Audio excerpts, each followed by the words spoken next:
And it does appear that a couple of these figures may have committed perjury. I think the most vulnerable may be Brennan, who's like a 30-point buck now out in the open. I mean, this stuff goes directly to information that he gave to Congress. It seems to be in contradiction. And so there are real questions here. I mean, people talk about, well, you can't charge Obama. That's very likely the case. He's probably protected. But these individuals, whether it's Comey or Brennan, are not protected from perjury charges if the statute of limitations has not run. They are more likely to be called again to repeat prior testimony. Now, that was Jonathan Turley back in July on Fox News discussing Comey and Brennan facing possible referrals from Congress. Well, it has happened. Brennan has been indicted. Comey has been indicted. John Bolton, excuse me, has been indicted. Now, what does this mean? As Americans, we were promised truth and accountability. I do believe that the House Judiciary Chair formally referred former CIA Director John Brennan to the Department of Justice for criminal prosecution, alleging he lied to Congress about the Steele dossier and its role in a 2017 intelligence assessment on Russia interference. The referral points to direct contradictions between Brennan's testimony and CIA records. If the law applies equally, then no one was above it. Remember, we were told no one was above the law. Today, we dig beneath the headlines. What does this mean for the rule of law, for public trust in our intelligence services, and for the health of a constitutional republic that only works when truth prevails? Our guest has spent years tracing the strands of liberty's DNA and the shadows that threaten it. Richard C. Lyons is the author of The DNA of Democracy and the Shadows of the Acropolis. I hope I said that name right. He's a Midwestern native, educated at Loyola Academy, the University of North Texas, and the Southern Methodist University. He's a poet, essayist, screenwriter. My God, what doesn't he do? And third-generation printer whose work examines the origins and maintenance of self-government. Richard, welcome back to Detroit's Morning Answer. Well, thanks for having me, John. It's really a pleasure. You know, go ahead.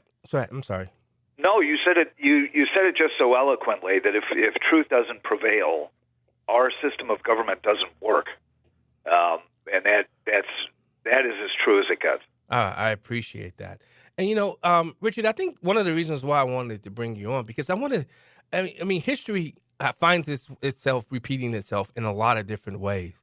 Yeah. But when you look at this, here's my question. What is the constitutional significance of a congressional referral recommending prosecution of a former CIA director for his alleged false statements to Congress? Where does this sit, as somebody who's a historian, where does this sit in the long arc you trace from ancient republics to these so-called modern democracies? Well, what happens is that one party to government, if you go back to Rome, it was Caesar's party that became dominant. When you have one party that becomes dominant in a society that's ruled under a constitution, they tend to disregard that constitution and become invulnerable to the law. And that is what we've seen in all of this, in this whole Russia hoax, which Brennan and Comey, right, and Obama, let's not forget Obama, let's not forget Susan Rice, then Brennan and Comey and Clapper orchestrated a false narrative about the key judgment made in an ICA of January 2017 that Barack Obama ordered. The key judgment was that they had findings that other people couldn't see that proved that Vladimir Putin wanted Trump to win and that he actively and successfully interfered in the 2016 election. When most of the intelligence presented in December of that year said, no, Russia's interference was insignificant and it didn't favor either client. And Richard, I mean, this is something that Russia, China, and other enemies of America have been doing for years. They've always tried to infiltrate or or change somehow the outcomes of election. Now they just have better tools to do so. This is not this isn't something that's new, correct? No, it's not new, and the fact is, what China and Russia try and do with every election is to discredit our method of electing officials, right? But what we had in this election was our own people discrediting the election, when in fact the election was legitimate, and they did it all to create this pressure cooker, John, between the agencies of the FBI, CIA, between the House and the Senate and their investigations, and the media, right? Yeah. And to work up such a pressure cooker that it would pressure Trump to either leave office, or the investigations would find false evidence that he should be impeached, right? Yeah. And it was a coup d'état that we were facing, and Trump was the only individual strong enough, because he had the financial wherewithal to withstand all the things that they did to him. Yeah, and the mental fortitude to yes, as well. Exactly. But Richard, I'm sure you're hearing the critics. They're saying this is political retribution, where people like myself says, no, it's overdue accountability. And the Axios basically wrote an article saying that. What evidence should the public demand to judge this fairly?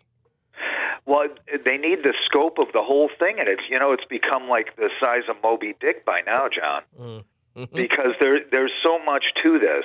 But if you key on Brennan, and I think that's why Jim Jordan is doing this, if you key on Brennan, he was really the composer of this piece. Yeah. He decided once he was tasked by Obama, okay, I don't like the assessment here in December. I need a new one. I need it before Trump comes into office. So he tasked James Clapper with that. John Brennan took the reins. He decided which agencies to disclude because he didn't want their input. He decided which analysts to include to work on this, on the new assessment.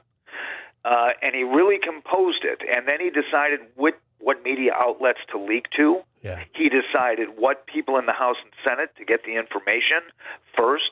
He's the one who briefed Harry Reid, who then wrote a letter about it that became public knowledge, and then everybody started saying, well, what is this? Did Russia really do this?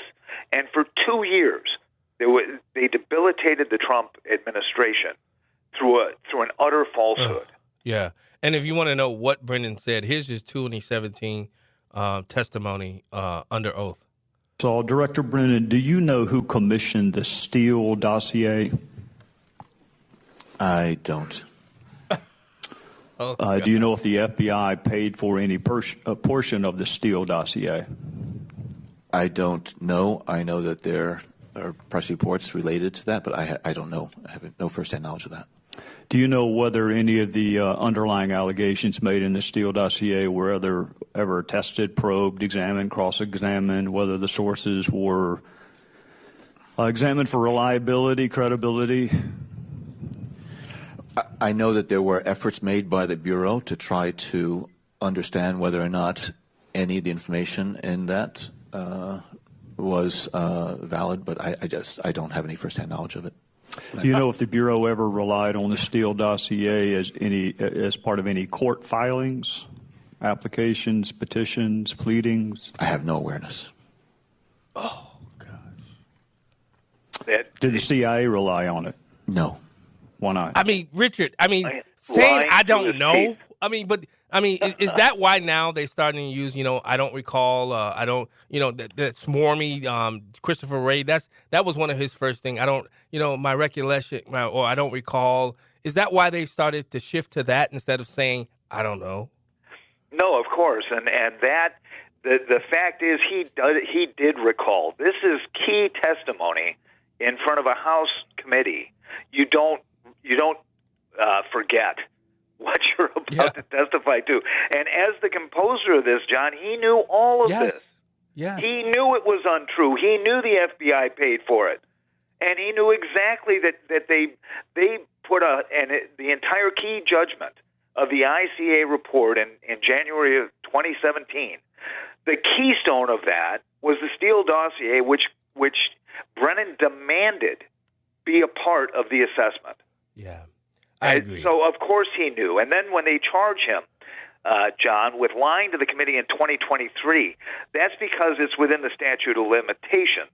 But I think they can draw on, through that charge, this testimony in 2017 and say, really, you didn't know anything about this? And he's going to have to lie again.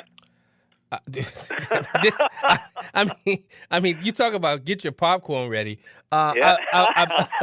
Because I think we're going to see. Now, here's John Solomon. I got a question for this. I want you to hear John Solomon as it relates to he thinks it's now time to summon Obama. I want to address Obama for a second.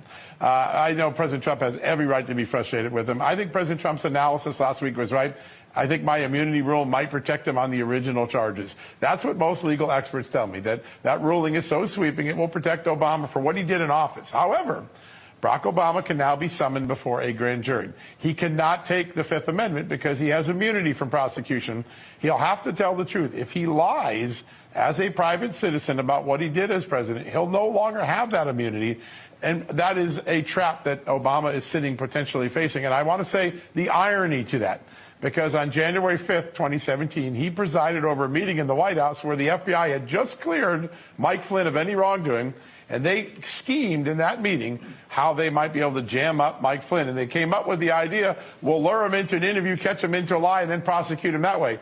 Barack Obama now is about to face a potential... Personally, he can't take the Fifth because now he has immunity.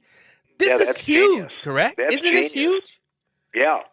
And that it would be, they sidelined Michael Flynn because first he was an American hero and would not stand down for a false report, and would be the first one to know that ICA assessment was a rigged job to take down Trump. He would have known it. That's why they had to get rid of him. And for them to use the same, for us now to use the same tactic to corner Obama, who, that was the famous meeting that Solomon's referring to, where Susan Rice was there, John Kerry was there, Clapper, Brennan, Comey. They were all in the room when he said, let's use this assessment, and let's not let the incoming Trump administration know what we have. Yes. Because they would have known it was crap. Yep. So, it's really key, and Obama is the key. And the uproar, I think, if he is called, talk about get your popcorn. Holy cow. I'm hoping this is the Harry Reid piece. I pray to God. And what I've suggested, if now, because he's the nominee for the party, and he's entitled to briefings from the CIA, for example, I said publicly, give him fake briefings. Pretend you're briefing him. Don't tell him anything that you don't want to get out. But as a Republican nominee, I mean that alone right there tells you right there. This was bigger than just those people that met in the White House. This was leaders of parties. They all knew about this. Go after them all. What say you, Richard C. Lyons? Well, I think, and this is the point you brought up right at the start. What is historically? What's the problem? The problem is that you have one party of government that is acting outside the Constitution, and they all agree to do it, and they all connive at having the same narrative, and it's a false narrative, and they do it to demonize and sideline their political opponents. That is not a constitutional republic. That's third world stuff. Yeah. Now, and if you have Harry Reid agreeing with it, Barack Obama agreeing with it, John Kerry agreeing with it on its face, but then you have the entire Democrat Party that were happy to be on any Sunday show and say, this is the truth. He got into office because of the Russians. When you have a whole party doing that, you've got a real problem. Yeah. Now, let's talk about something that the Democrats are really good at, media narratives. Now, when you look at this Brennan referral, you and I both know it'll be filtered through media narratives. But here's what I want to know from you. As a student of Democratic or Republican health, we'll say Democratic health, how do you advise citizens to evaluate these claims on all sides? Well, you have to derive your sourcing from different persons, particularly when you're talking about something like the CIA. or the FBI who are experts at, manipulating information. Yeah. You have to trust somebody like John Solomon. That guy's a genius. Yes. What he has uncovered, you have to listen to contrary voices and say, where are they sourcing this material, and can they manipulate it? Did they manipulate it? Do they have a horse in the race? I mean, because the intelligence agencies in America have now they were weaponized under Obama, weaponized under Biden, both to defend themselves and to attack their opponents. Yeah. And that's when it gets really dangerous. Now, I want to get your take on this. Mike Davis, he's saying that what we're seeing now, these are just the appetizers. They went after our side for nonsense. They went after our side for non-crimes. They politicized and weaponized intel agencies and law enforcement with made-up charges that eventually got kicked by the Supreme Court. And it wasn't just Trump and his top aides like you, Bannon and Navarro and Jeff Clark. You guys have the wherewithal to fight this. They went after parents, Christians, protesters on January 6th. They hunted them for years. So these lawfare Democrats, I would say, we are just getting warmed up. James Comey and Big Tish James are just the appetizers. Hearty appetizers, but they are just the appetizers. Just wait till we get to the main course. Who is part of the main course in your estimation, Richard C. Lyons? Well, I would think it would be the reputation of Barack Obama. And it should suffer because of this whole episode. And he fell prey to what a lot of persons who have immense power and immense privilege fall into. It's a trap. How do I stay in power? Right? Yeah. And in our system, you're not supposed to, but he did. He stayed in charge, and you can argue this. He stayed in charge of the administrative state during Trump's first administration, and he was in charge, absolutely, while the puppet, Joe Biden, mouthed his way through his presidency. I'm convinced that Barack Obama was in power during the Biden presidency. I was looking for that audio, but I can't find it. When he sat down with Stephen Colbert and he said, Stephen Colbert comes on, "We miss you." And then he says, does he miss it? And Barack Obama says, yeah, I miss it. If I could have a time where I could sit in my basement and the person would have an earpiece and I can talk to them and dictate basically how to run the government. They just did that with the Biden administration. I don't understand how Republicans are bad at as it relates to messaging and marketing. Democrats understand it because if they had former President Donald Trump saying those exact same words, every single election they'd be running that. Because now J.D. Vance, when he runs in 2028, if they had that on him, J.D. Vance is being controlled and he's the puppet of Donald Trump, correct? Yes. Well, it would be a shock. But with Obama, he had the arrogance just to admit it. Yeah. He really did. Hey, who do you think is in charge here? Yeah. So. Well, I get you back here in a couple of more weeks. What's the next indictment that rolls out, you think? I would like to see James Clapper. I would like to see Susan Rice testify. I would like to hear what she has to say because her name comes up again and again and again as central as running this. She was the one, remember, John, she said, Obama said to make sure that we do everything by the book. How often in a conversation do people bring that up? Right. Without it having an intent. The intent was to, it was kind of a Teflon safeguard. CYA. Yeah. That's what it sounds like to me. Richard, you ever thought that when you wrote your books, The DNA of Democracy, Volume 1 and 2, and The Shadows of the Acropolis, did you ever think that you would see some of the stuff that you wrote being played out live for the entire world to see? Well, at the end, the end of the writing of Shadows of the Acropolis was actually coincident with what was going on in what we're discussing right now. And so the end of the book actually goes into this, and it's about, one political party trying to preserve its power and acting in a manner that's, third world unconstitutional. So it does come into the book. Wow. Sounds like that book needs to be made a movie. I may need to connect you with some people. Yeah, it could be. I need to connect you. I don't know if you know it, but I wrote a book, and I just signed the option agreement to make my book into a movie. So, fun. Yeah, it's going to be a lot of fun. Richard C. Lyons, we got to leave it right there. He's the Okay. author of The DNA of Democracy, Volume 1 and 2, and Shadows of the Acropolis, Volume 2. Thanks so much for joining us this morning. It's always fun when you come on. No, it's great to be with you, John.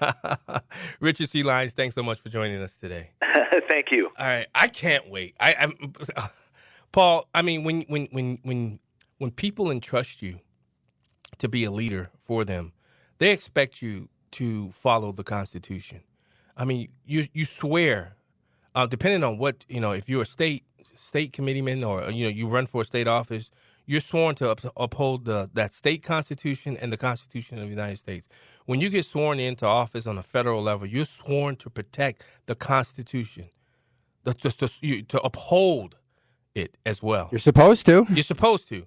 And what they did, what they were able to, they thought they would get away with it, but Trump was the wrinkle, guys. You got to understand how great of a job you did. In Michigan, you played a vital role both times in ensuring that President Trump, you actually did it 3 times, but, that's neither here nor there.